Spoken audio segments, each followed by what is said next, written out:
Ouça agora Presente Diário, o devocional de todos os que buscam a Deus. Hoje é 18 de junho. O título de hoje é Consolo no Sofrimento. Leitura bíblica, 2 Samuel capítulo 15, do versículo 10 ao versículo 37. Versículo-chave, 2 Samuel capítulo 15, versículo 21.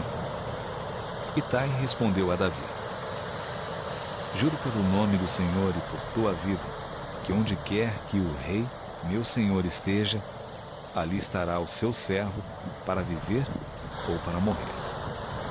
Davi vivia uma situação calamitosa, a insurreição de seu próprio filho.